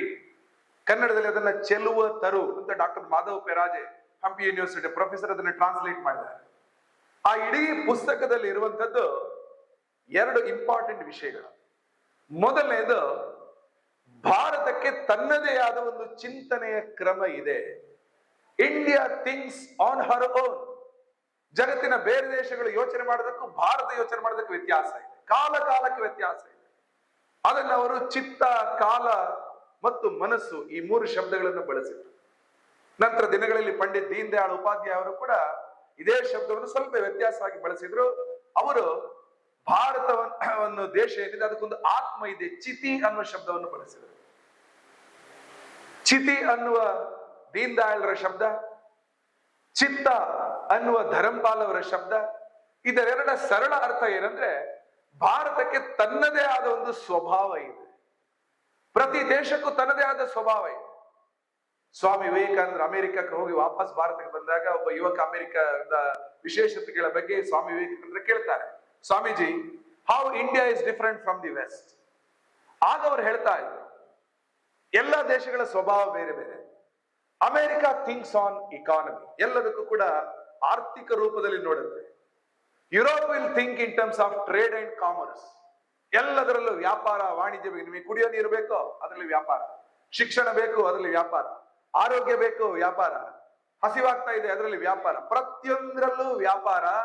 ಇದು ಅಮೆರಿಕ ಮತ್ತು ಯುರೋಪ್ನ ಮಾನಸಿಕತೆ. ಆದ್ರೆ ಭಾರತದ ಸ್ವಭಾವ ಏನಿದೆ, ಅದು ತ್ಯಾಗದ ಆಧಾರಿತ. ವಿವೇಕಾನಂದರು ಹೇಳಿದ ಮಾತು. ಭಾರತಕ್ಕೆ ಭಾರತದ ಒಂದು ಸ್ವಭಾವ ಇದೆ, ಯೋಚನೆಯ ಚಿಂತನೆಯ ಕ್ರಮ ಇದೆ. ಅದು ಬೇರೆ ದೇಶಗಳಿಗೆ ಬೇರೆ, ಭಾರತಕ್ಕೆ ಬೇರೆ. ಉದಾಹರಣೆ, ಕೋವಿಡ್ ಬಂತು, ನಾವೆಲ್ಲ ಅದನ್ನ ವಿಟ್ನೆಸ್ ಮಾಡಿದೀವಿ, ಸಾಕ್ಷೀಕರಿಸಿದೀವಿ. ಕೋವಿಡ್ ಸಂದರ್ಭದಲ್ಲಿ ಜಗತ್ತಿನ ಬೇರೆ ದೇಶಗಳು ತನ್ನ ಬಗ್ಗೆ ಮಾತ್ರ ಯೋಚನೆ ಮಾಡಿದ್ರೆ, ಭಾರತ ತನ್ನ ಸುರಕ್ಷತೆಯ ಜೊತೆಗೆ ವಿಶ್ವದ ಸುರಕ್ಷತೆಯನ್ನು ಯೋಚನೆ ಮಾಡುತ್ತೆ. ಭಾರತದ ಯೋಚನೆ ಮತ್ತು ವಿದೇಶಿ ಯೋಚನೆಗಳಿಗೆ ವ್ಯತ್ಯಾಸ ಇದೆ. ಅದಕ್ಕೋಸ್ಕರ becoming a super power and becoming a ವಿಶ್ವಗುರು, ಅದರಲ್ಲಿ ವ್ಯತ್ಯಾಸ ಇದೆ. ವಿಶ್ವಗುರು ಅಂದಾಗ ಜಗತ್ತನ್ನೊಂದು ಮಾರುಕಟ್ಟೆಯಾಗಿ ನೋಡ್ತಾರೆ. Market, world is a market. ಅಲ್ಲಿ ಏನು ವ್ಯಾಪಾರ ಮಾಡಿ ಯಾರು ಗೆಲ್ತಾರೆ ಅವರೇ ಶ್ರೇಷ್ಠ. ವಿಶ್ವಗುರು ಅಂದಾಗ ತ್ಯಾಗದ ಆಧಾರದ ಮೇಲೆ ನೋಡ್ತೀವಿ, ವಸುಧೈವ ಕುಟುಂಬಕಂ ಆಧಾರದಲ್ಲಿ ನೋಡ್ತಾ ಇದ್ದೀವಿ. ಉದಾರ ಚರಿತಾನ ಅಂತೂ ವಸುಧೈವ ಕುಟುಂಬಕಂ, ಕುಟುಂಬದ ರೀತಿಯಲ್ಲಿ ಜಗತ್ತನ್ನ ಭಾರತ ನೋಡುತ್ತೆ. ತನ್ನ ನೆರೆಕರೆಯವರು ಅಳ್ತಾ ಇದ್ದಾಗ, ಸಂಕಷ್ಟದಲ್ಲಿದ್ದಾಗ ನೆರವಿಗೆ ಧಾವಿಸುವುದು ಭಾರತದ ಸ್ವಭಾವ, ಅದು ನಮ್ಮತನ. ಹಾಗಾಗಿ ಬೇರೆ ಬೇರೆ ದೇಶಗಳು, ನಮಗಿಂತಲೂ ದೊಡ್ಡ ದೇಶಗಳಿಗೆ, Canada is bigger Dhan us, ನಾವು 7ನೇ ಅತಿ ದೊಡ್ಡ ದೇಶ ಜಗತ್ತಲ್ಲಿ. ನಮಗಿಂತ ದೊಡ್ಡ 6 ದೇಶಗಳೇನಿದಾವೆ, ಕೆನಡಾ, ಗ್ರೀನ್ಲ್ಯಾಂಡ್, ಬ್ರೆಜಿಲ್, ಈ ಕಡೆ ಆಸ್ಟ್ರೇಲಿಯಾ, ಚೈನಾ, ರಷ್ಯಾ, ಈ ಎಲ್ಲ ದೇಶಗಳ ಜೊತೆಗೆ ನಮ್ಮ ಮಾತುಕತೆ ನಡೆಯಿತು. ಯಾರಿಗೆಲ್ಲ ಅಗತ್ಯ ಇದೆ, ಕೆನಡಾ ಅದಕ್ಕೆ ಅಗತ್ಯ ಇತ್ತು, ದೊಡ್ಡ ದೇಶ, ಸಹಾಯ ಕೊಟ್ವಿ. ಬ್ರೆಜಿಲ್ಗೆ ಕೊಟ್ವಿ. ಎಲ್ಲಾ ದೇಶಗಳಿಗೂ ಸಹಾಯ ಮಾಡೋ ಒಂದು ಮಾನಸಿಕತೆ ಇದೆಯಲ್ಲ. ಶ್ರೀಲಂಕಾ ನಮ್ಮ ಅನೇಕ ಕಡೆಗಳಿಂದ ಅನೇಕ ಸಂದರ್ಭಗಳಲ್ಲಿ ಶ್ರೀಲಂಕಾಗೆ ಭಾರತ ಸಹಾಯವನ್ನೇ ಮಾಡಿಕೊಟ್ಟಿದೆ. ಬಾಂಗ್ಲಾದೇಶಕ್ಕೆ ಸಹಾಯ ಮಾಡಿಕೊಟ್ಟಿದೆ. ಪಾಕಿಸ್ತಾನಕ್ಕೆ ಕಾಲ ಕಾಲಕ್ಕೆ ಅಗತ್ಯ ನೆರವುಗಳನ್ನ ಕೆಲವೊಮ್ಮೆ ಕೊಡ್ತಾ, ಅಗತ್ಯ ಇದ್ದಾಗ ಅವರು ಆಕ್ರಮಣ ಮಾಡಿದಾಗ ಅವರನ್ನು ಹಿಮ್ಮೆಟ್ಟಿಸಿದ್ದು ಇದೆ. ಆದ್ರೆ ಅಕ್ಕ ಪಕ್ಕದವರ ಕ್ಷೇಮದ ವಿಚಾರದಲ್ಲಿ ಭಾರತ ಯಾವತ್ತೂ ಕೂಡ ಯಾವುದೇ ರೀತಿಯ ಸ್ವಾರ್ಥವನ್ನು ನೋಡೇ ಇಲ್ಲ. ಹಾಗಾಗಿ ನಮ್ಮ ದೇಶಕ್ಕೆ ನಮ್ಮದೇ ಆಗಿರ್ತಕ್ಕಂಥ ಒಂದು ಚಿಂತನಾ ಪದ್ಧತಿ ಇದೆಯಲ್ಲ, ಇದನ್ನ ಧರ್ಮಪಾಲ್ ಅವರು ಹೇಳ್ತಾ ಇದ್ರು. ನೀವು ಅಮೆರಿಕದ ರೀತಿಯಲ್ಲಿ ಭಾರತವನ್ನು ನೋಡ್ಬೇಡಿ, ಬ್ರಿಟಿಷ್ ರೀತಿಯಲ್ಲಿ ಭಾರತ ಆಗ್ಬೇಕು ಅಂತ ಅನ್ಕೊಳ್ಬೇಡಿ. ಅವ್ರು ಹಾಗಿದ್ದಾರೆ, ಅವ್ರು ಹೀಗಿದ್ದಾರೆ, ಆತರ ಅಲ್ಲ. ನಮಗೆ ನಮ್ಮದೇ ಆಗಿರ್ತಕ್ಕಂತಹ ಚಿಂತನಾ ಪದ್ಧತಿ ಇದೆ. ಇದು ಧರ್ಮಪಾಲ್ ಅವರ 1ನೇ ಮುಖ್ಯ ಉದ್ದೇಶ. 2ನೇದು ಧರ್ಮಪಾಲ್ ಅವರು ಹೇಳಿದ್ರು, ಭಾರತಕ್ಕೆ ಭಾರತೀಯ ದೃಷ್ಟಿಕೋನದ ಶಿಕ್ಷಣ ಪದ್ಧತಿನೇ ಬೇಕು, ಇಂಗ್ಲಿಷ್ ಶಿಕ್ಷಣ ಪದ್ಧತಿ ಅಲ್ವೇ ಅಲ್ಲ. ಭಾರತೀಯ ಶಿಕ್ಷಣ ಪದ್ಧತಿ ಏನಿದೆ ಅದರಲ್ಲಿ ಜ್ಞಾನ ಮತ್ತು ಮೌಲ್ಯ ಆಧಾರಿತ ವ್ಯವಸ್ಥೆಗಳಿದಾವೆ. ಮಕ್ಕಳಿಗೆ ಕೇವಲ ಸರ್ಟಿಫಿಕೇಟ್ ಕೊಡುವಂಥದ್ದಲ್ಲ, 100ಕ್ಕೆ 100 ತಗೊಂಡ ಫಿಸಿಕ್ಸ್ ಅಲ್ಲೋ ಮ್ಯಾಥ್ಸ್ ಅಲ್ಲೋ ಇನ್ಯಾವುದೋ ಸಬ್ಜೆಕ್ಟ್ ಅಲ್ಲಿ ಅಷ್ಟು ಮಾತ್ರ ಅಲ್ಲ. ಆ ಹುಡುಗ ಸತ್ಯವನ್ನೇ ಹೇಳ್ತಾನ, ತಂದೆ ತಾಯಿಗಳಿಗೆ ಗೌರವ ಕೊಡ್ತಾ ಇದ್ದಾನ, ಮೌಲ್ಯವನ್ನ ತನ್ನ ಸ್ವಭಾವವಾಗಿ ರೂಪಿಸ್ಕೊಂಡಿದ್ದಾನ. ಭಾರತೀಯ ಶಿಕ್ಷಣದಲ್ಲಿ ನಾವು ಮೌಲ್ಯಕ್ಕೆ ಬೆಲೆ ಕೊಡ್ತೇವೆ, ಆತನ ಡಿಗ್ರಿ ಸರ್ಟಿಫಿಕೇಟ್ ಮಾರ್ಕ್ಸ್ ಗಳಿಗೆ ಮಾತ್ರ ಅಲ್ಲ. ಹಾಗಾಗಿ ಮೌಲ್ಯ ಆಧಾರಿತ ಭಾರತೀಯ ಚಿಂತನೆಯ ದೃಷ್ಟಿಕೋನದ ಶಿಕ್ಷಣ ಏನಿದೆ ಅದು ಭಾರತದಲ್ಲಿ ಬರ್ಬೇಕನ್ನೋದಂತಂದ್ರೆ ಧರ್ಮಪಾಲ್ ಅವರು ಹೇಳ್ತಾ ಬಂದ್ರು. ಪಂಡಿತ್ ದೀನ್ ದಯಾಳ್ ಉಪಾಧ್ಯಾಯ ಅವರು ಭಾರತದ ಈ ಸ್ವಭಾವ ಏನಿದೆ ಅದು ಸೂಕ್ತವಾಗಿ ಒಳಗಡೆ ಇದೆ. ಅದನ್ನ ಚಿತಿ ಅನ್ನೋ ಶಬ್ದವನ್ನು ಬಳಸಿ. ಚಿತಿ ಅಂದ್ರೆ ರಾಷ್ಟ್ರದ ಆತ್ಮ. ಹೇಗೆ ವ್ಯಕ್ತಿಗೊಂದು ಆತ್ಮ ಇದೆ, ರಾಷ್ಟ್ರಕ್ಕೂ ಆತ್ಮ ಇದೆ ಅಂತ ಹೇಳಿದವರು ಪಂಡಿತ್ ದೀನ್ ದಯಾಳ್ ಉಪಾಧ್ಯಾಯ. ಆ ರೀತಿಯ ನಮ್ಮ ಸ್ವಭಾವ ಏನಿದೆ ಅದು ಎಲ್ಲ ಕಡೆನೂ ಇದೆ. ತ್ಯಾಗದ ಆಧಾರದ ಸ್ವಭಾವ. ತೇನ ತ್ಯಕ್ತೇನ ಭುಂಜೀತ ಅಂತ ಸುಭಾಷಿತದಲ್ಲಿ ಹಿಂದೆ ಹೇಳಿದ್ದ. ಈಗಲೂ ಕೂಡ ದೇಶದ ಪ್ರತಿ ಹಳ್ಳಿಯಲ್ಲಿ ಸಂಜೆ ಹೊತ್ತು ಹಾಲನ್ನು ಕರೆಯುವಾಗ ಒಬ್ಬರು ತಾಯಿ ಹಸುವಿನ ಹತ್ರ ಹೋಗ್ತಾರೆ, ಹಾಲನ್ನು ಕರೀತಾರೆ. ತನ್ನ ಬಿಂದಿಗೆ ಅಥವಾ ಚೆಂಬು ಏನು ಕೊಂಡೋಗಿರ್ತಾರೆ ಅದನ್ನ ಹಾಲನ್ನು ಕರೆಯುವಾಗ ಕೆಚ್ಚಲಲ್ಲಿರುವ ಪೂರ್ತಿ ಹಾಲನ್ನು ಕರೆಯೋದಿಲ್ಲ, ಒಂದಷ್ಟು ಹಾಲನ್ನು ಅಲ್ಲೇ ಉಳಿಸ್ಕೊಳ್ತಾರೆ. ಯಾಕೆ ಉಳಿಸ್ಕೊಳ್ತಾರೆ? ಆ ಹಾಲು ಯಾರಿಗೆ ಸೇರ್ಬೇಕು, ಆ ಹಸುವಿನ ಕರು, ಅದಕ್ಕೋಸ್ಕರ ಸ್ವಲ್ಪ ಹಾಲನ್ನು ಉಳಿಸಿ ತನಗೆಷ್ಟು ಬೇಕೋ ಅಷ್ಟನ್ನ ತಗೊಳ್ಳುವಂತ ಒಂದು ಸ್ವಭಾವ ಇದೆಯಲ್ಲ, ಇದನ್ನ ದೋಹನ ಅಂತ ಕರೀತೀವಿ.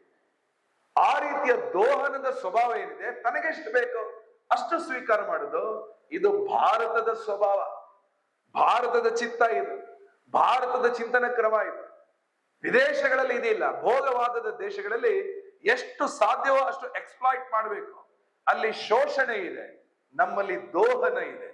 ಹಾಗಾಗಿ ಭಾರತದ ಚಿಂತನಾ ಕ್ರಮ ಏನಿದೆ ಅದು ಜಗತ್ತಿನ ಬೇರೆ ದೇಶಗಳಿಂದ ವ್ಯತ್ಯಾಸ ಆಗಿರುವಂತದ್ದು. ಅದನ್ನೇ ಸ್ವಾತಂತ್ರ್ಯ ವೀರ ಸಾವರ್ಕರ್ ಅವರು ಹೇಳ್ತಾ ಇದ್ರು. ಲಾಲ್ ಬಾಲ್ ಪಾಲ್ 3 ಕೂಡ ಹೇಳ್ತಾ ಇದ್ರು. ಮಹಾತ್ಮ ಗಾಂಧೀಜಿಯವರು ಆಫ್ರಿಕಾದಿಂದ ಭಾರತಕ್ಕೆ ಬಂದಾಗ ಭಾರತೀಯ ಜೀವನ ಶೈಲಿ ಬಗ್ಗೆ ಅವರ ಅನೇಕ ಉಪನ್ಯಾಸಗಳಲ್ಲಿ ಹೇಳ್ತಾ ಇದ್ರು. ಸ್ವಾಮಿ ವಿವೇಕಾನಂದರ ನಂತರ ವಿದೇಶಗಳಲ್ಲಿ ಅತ್ಯಂತ ಹೆಚ್ಚು ಬಾರಿ ಈ ರೀತಿಯ ಭಾರತೀಯ ಚಿಂತನೆಗಳ ಬಗ್ಗೆ ಮಾತಾಡಿದವರೇ ಡಾಕ್ಟರ್ ಸರ್ವಪಳ್ಳಿ ರಾಧಾಕೃಷ್ಣನ್. ನಾಡಿದವರ ಟೀಚರ್ಸ್ ಡೇ ಬರುತ್ತೆ. ಟೀಚರ್ಸ್ ಡೇ ರಾಧಾಕೃಷ್ಣನ್ ಅವರ ಜಯಂತಿ ಬಂದಾಗ ಅವರು ಕೇವಲ ಟೀಚರ್ಗೆ ಸೀಮಿತ ಆಗಿರುವುದು ಅನ್ಕೊಳ್ತೀವಿ. But he was a Hindu philosopher.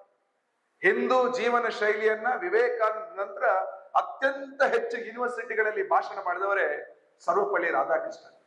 1926ನೇ ಇಸ್ವಿಯಲ್ಲಿ ಆಕ್ಸ್ಫರ್ಡ್ ಯೂನಿವರ್ಸಿಟಿಯಲ್ಲಿ ಅವರ ಪುಸ್ತಕ ಏನು ಪ್ರಕಟ ಆಗುತ್ತೆ, ಅವರ ಭಾಷಣದ ಸಂಗ್ರಹ Hindu view of life, Hindu ಜೀವನ ದೃಷ್ಟಿ. ಅದರಲ್ಲಿ ಒಬ್ಬ ಹಿಂದೂ ಅಂದ್ರೆ ಒಬ್ಬ ಭಾರತೀಯ. ಹಿಂದೂ ಮತ್ತು ಭಾರತೀಯ ಬೇರೆ ಬೇರೆ ಅಲ್ಲ. ಈಗ ಹಿಂದೂ ಅಂದ್ರೆ ಅದಕ್ಕೆ ಬೇರೆ ಬೇರೆ ಶಬ್ದಗಳನ್ನ ಕಮ್ಯುನಲ್ ಆಗಿ ತಗೊಳ್ತಾರೆ. ಹಿಂದೆ Hindu is equal to Indian ಆ ಅರ್ಥದಲ್ಲೇ ತಗೊಳ್ತಾ ಇತ್ತು.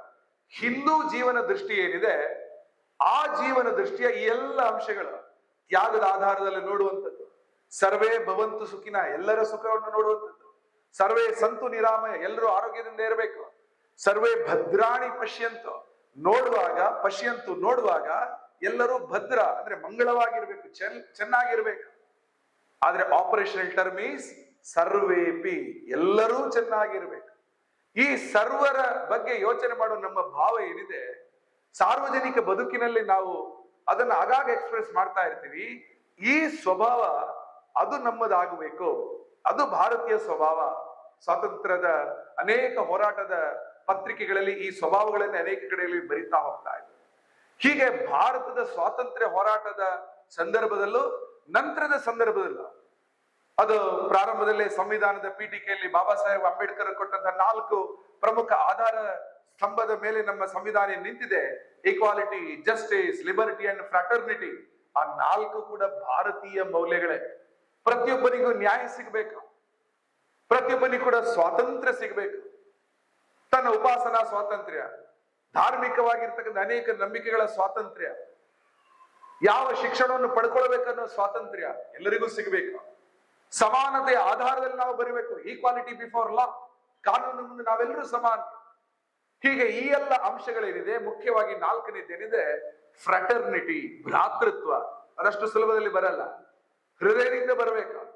ಅಂಬೇಡ್ಕರ್ ಅವರು ಹೇಳಿದ್ರು ಫ್ರಾಟರ್ನಿಟಿ, ಭ್ರಾತೃತ್ವದ ಈ ಅಂಶಗಳೇನು ಬರಬೇಕು. For that we need to ignite the spiritual consciousness of this nation. ಭಾರತದ ಆಧ್ಯಾತ್ಮಿಕ ಚೇತನವನ್ನ ಆಗಾಗ ಎಬ್ಬಿಸ್ತಾ ಇರಬೇಕು. ಅನೇಕ ಉಪನ್ಯಾಸಗಳು, ಸಂವಾದಗಳು, ಹಬ್ಬಗಳು ಎಲ್ಲವೂ ಕೂಡ ಆ ರೀತಿಯ ಸಂದರ್ಭಗಳೇ. ಆಗ ನಾವು ಭಾರತದಲ್ಲಿ ಭ್ರಾತೃತ್ವವನ್ನು ಕಾಣಬಹುದು. ಈ 4ರ ಆಧಾರದ ಮೇಲೆ ಇಡೀ ದೇಶಕ್ಕೆ ಬೇಕಾಗಿರುವ ಸಮಗ್ರ ಸುರಕ್ಷತೆಯನ್ನು ನಾವು ಕೊಡಬಹುದು ಸಂವಿಧಾನದ ಮೂಲಕ. ಆ ನಂತರ ಬಂದ ಅನೇಕ ಚಿಂತಕರುಗಳು ಆ ಕಾಲಕ್ಕೆ ಸಂಬಂಧಪಟ್ಟ ಹಾಗೆ ಅವರು ಹೇಳ್ತಾ ಹೋದ್ರು. ಅದನ್ನೇ ಆಗ್ಲೇ ಹೇಳಿದ್ನಲ್ಲ, ಚಿತ್ತ, ಕಾಲ ಮತ್ತು ಮನಸ್ಸದು ದೇಶದ ಸಂದರ್ಭದಲ್ಲಿ ಹೇಳ್ತಾ ಹೋದ್ರು. ಹಾಗಾಗಿ ಭವಿಷ್ಯದ ಭಾರತ ಬಗ್ಗೆ ಅನೇಕ ಮಂದಿ ಅನೇಕ ಕನಸುಗಳನ್ನು ಹೇಳಿದ್ದಾರೆ. ಅದರಲ್ಲಿ ಪ್ರಮುಖವಾಗಿರುವಂತದ್ದು ಮಹರ್ಷಿ ಅರವಿಂದ್ರ ಒಂದು ವಾಕ್ಯ. 1947ಕ್ಕೆ ಸ್ವಾತಂತ್ರ್ಯ ಬಂದಾಗ ಅರವಿಂದ್ರ ಒಂದು ಮಾತನ್ನ ಹೇಳಿದ್ರು, ಈ ದೇಶ ಖಂಡಿತವಾಗಿ ಅಭಿವೃದ್ಧಿಯ ಪಥದಲ್ಲಿ ಹೋಗುತ್ತೆ. ಅವರ ವಾಕ್ಯ ಅದು ಇಂಗ್ಲಿಷ್ ಅಲ್ಲಿ ಇದೆ, this country will prosper only when. ಇದು ಅಭಿವೃದ್ಧಿಗೆ ಹೋಗುತ್ತೆ ಯಾವಾಗ ಅಂದ್ರೆ the young men of the country, ಈ ದೇಶದ ಯುವಜನತೆ will remember the glory of the past. ಪ್ರಾಚೀನ ಭಾರತದ ವೈಭವಗಳನ್ನ ಯುವಕ ಸ್ಮರಿಸಬೇಕು.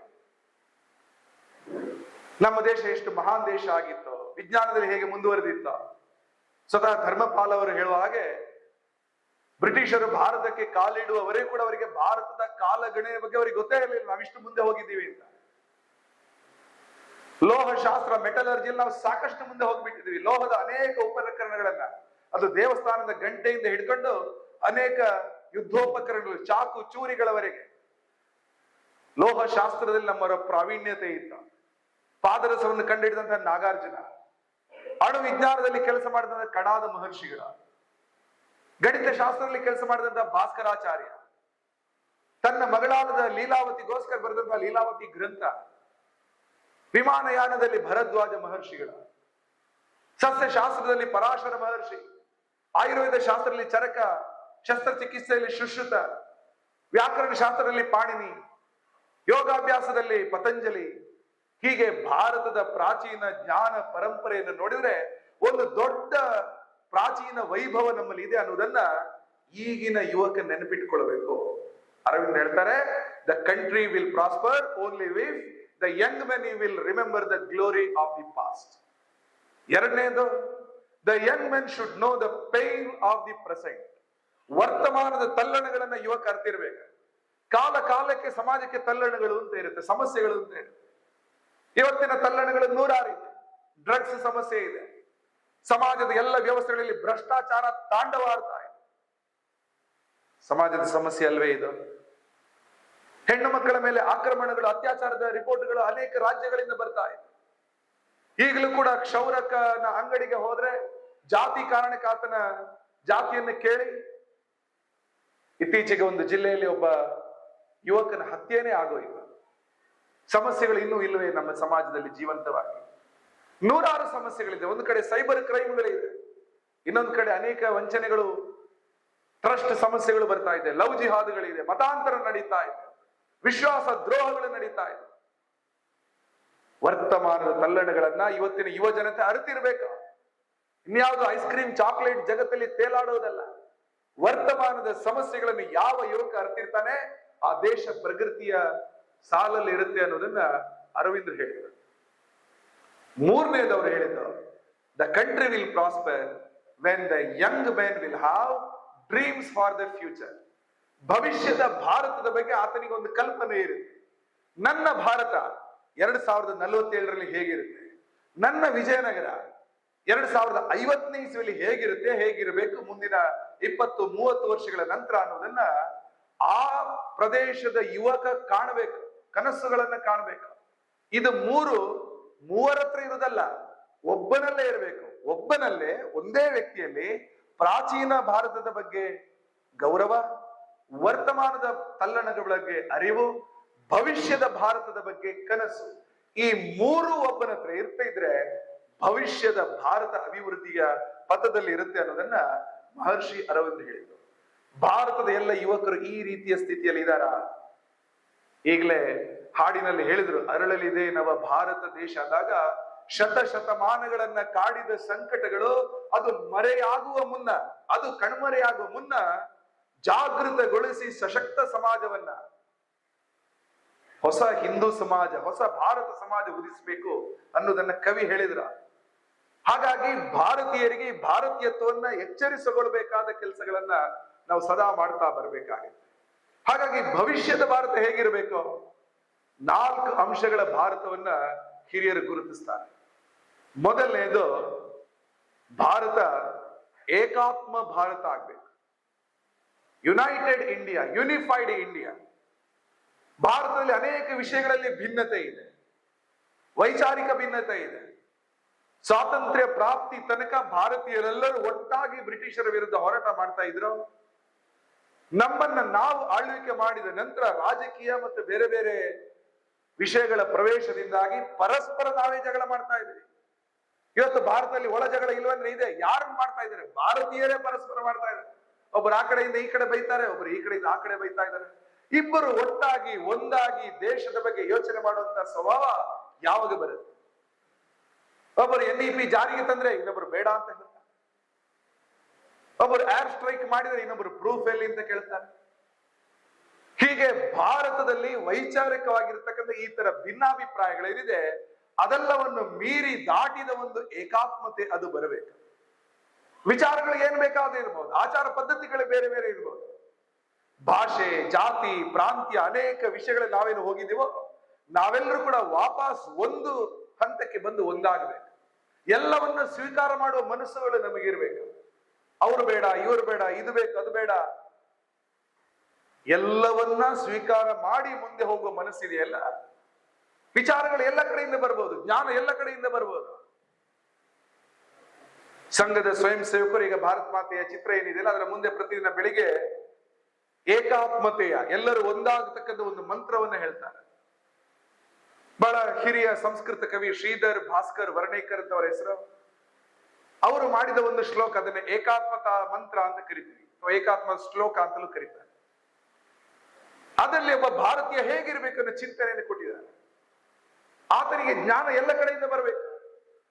ಚತುರ್ವೇದ ಪುರಾಣಾನಿ, 4 ವೇದಗಳಿಂದ ಬರಬೇಕು. ಪುರಾಣಗಳು ಎಷ್ಟಿದೆ ಅಷ್ಟು ಪುರಾಣಗಳಿಂದ ಬರಬೇಕು. ಸರ್ವೋಪನಿಷದಸ್ಥತ, ಎಲ್ಲ ಉಪನಿಷತ್ತುಗಳಿಂದ ಜ್ಞಾನವನ್ನು ತಗೋಬೇಕು. ರಾಮಾಯಣಂ ಭಾರತಂಚ, ರಾಮಾಯಣ ಬೇಕು, ಮಹಾಭಾರತ ಬೇಕು. ಗೀತಾ ಸದ್ದರ್ಶನಾನಿಚ, ಭಗವದ್ಗೀತೆ ಬೇಕು, 6 ದರ್ಶನಗಳು ಬೇಕು. ಜೈನಾಗಮ ತ್ರಿಪಿಟಕ, ಜೈನರ ಆಗಮ ಬೇಕು, ತ್ರಿಪಿಟಕ ಬೌದ್ಧರ ತ್ರಿಪಿಟಕಗಳು ಬೇಕು. ಗುರು ಗ್ರಂಥ ಶತಾಂಗಿರ, ಸಿಖ್ಖರ ಗುರು ಗ್ರಂಥಗಳು ಬೇಕು. ಇದೆಲ್ಲವೂ ಸೇರಿದ ಏಷ ಜ್ಞಾನ ನಿಧಿ ಶ್ರೇಷ್ಠ ಶ್ರದ್ಧೆಯೋ ಹೃದಯ ಸರ್ವದಾ. ಹಾಗಾಗಿ ಎಲ್ಲವನ್ನ ಒಳಗೊಳ್ಳುವ ಮಾನಸಿಕತೆ ಏನಿದೆ ಇವತ್ತು ಒಬ್ಬ ಭಾರತೀಯ ಹುಡುಗನಿಗೆ, ಭಾರತೀಯ ಯುವಕನಿಗೆ ಬರ್ತಾ ಇದೆಯಾ? ಅದು ಬರಬೇಕು. ಹಾಗಾಗಿ ಭವಿಷ್ಯದ ಭಾರತ ಒಳಜಗಳದ ಭಾರತ ಅಲ್ಲ, ಏಕತೆಯ ಭಾರತ ಬೇಕು, ಏಕ ಸ್ವರದ ಭಾರತ ಬೇಕು, ಮನಸ್ಸುಗಳು ಒಂದಾಗಿರುವ ಭಾರತ ಬೇಕು.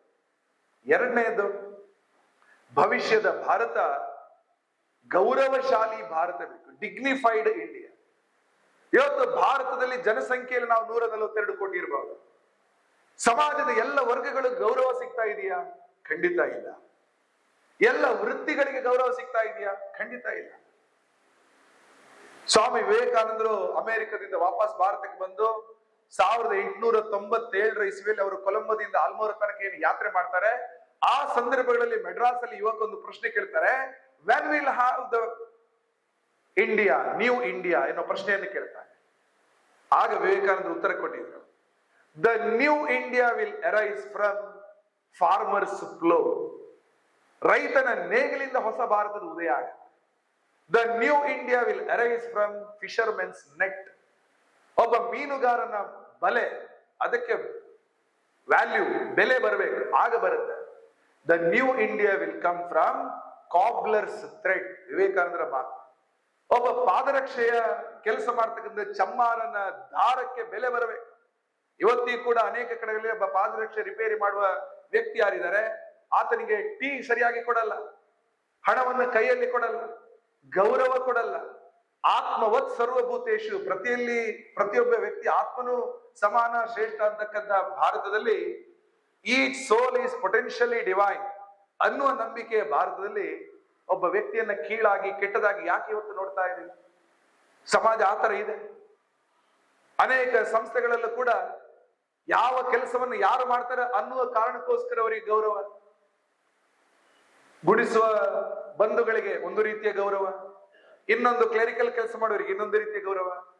ಕೆಲಸ ಬೇರೆ ಬೇರೆ ಇರ್ಬೋದು, ವ್ಯಕ್ತಿಗೆ ಗೌರವ ಕೊಡ್ಲಿಕ್ಕೆ ಏನು ಸಮಸ್ಯೆ? ಭವಿಷ್ಯದ ಭಾರತ ಎಲ್ಲರಿಗೂ ಗೌರವ ಕೊಡುವ, ಎಲ್ಲ ಜಾತಿಯ, ಎಲ್ಲ ವೃತ್ತಿಯ, ಸರ್ವ ಭಾರತೀಯರಿಗೂ ಸಮಾನ ಗೌರವ ಯಾವಾಗ ಬರುತ್ತೆ ಅದು ಭವಿಷ್ಯದ ಭಾರತ ಆಗತ್ತೆ ಅನ್ನೋದನ್ನ ಸ್ವಾಮಿ ವಿವೇಕಾನಂದರು ಹೇಳಿದರು. 3ನೇ ಭಾರತ ನಮಗಿರುವಂಥದ್ದು ಅದು ಸುರಕ್ಷಿತ ಭಾರತ, ಸೆಕ್ಯೂರ್ಡ್ ಇಂಡಿಯಾ. ಯಾವ ಜಗತ್ತಿನ ಶಕ್ತಿಗಳು ಕಣ್ಣೆತ್ತಿ ನೋಡದ ರೀತಿಯ ಸುರಕ್ಷತೆ ನಮ್ಮಲ್ಲಿ ಇರಬೇಕು. ಆ ರೀತಿಯ ಸೇನೆಯನ್ನು ನಾವು ತಯಾರಿಸಬೇಕು. ಸೇನೆಯ ಮನೋಸ್ಥೈರ್ಯವನ್ನು ಕೂಡ ನಾವು ಗಟ್ಟಿಗೊಳಿಸಬೇಕು.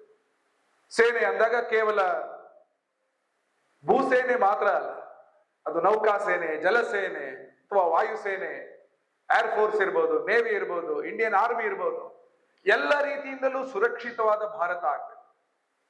ದೊಡ್ಡ ಇಂಟರ್ನ್ಯಾಷನಲ್ ಬೌಂಡ್ರಿಯ ಮ್ಯಾನೇಜ್ಮೆಂಟ್ ದೊಡ್ಡ ಸಮಸ್ಯೆ ಇದೆ ನಮ್ಮಲ್ಲಿ. ಬಾರ್ಡರ್ ಇನ್ಫಿಲ್ಟ್ರೇಷನ್ ಸಮಸ್ಯೆ ನಮ್ಮ ದೇಶದಲ್ಲಿ ಇದೆ.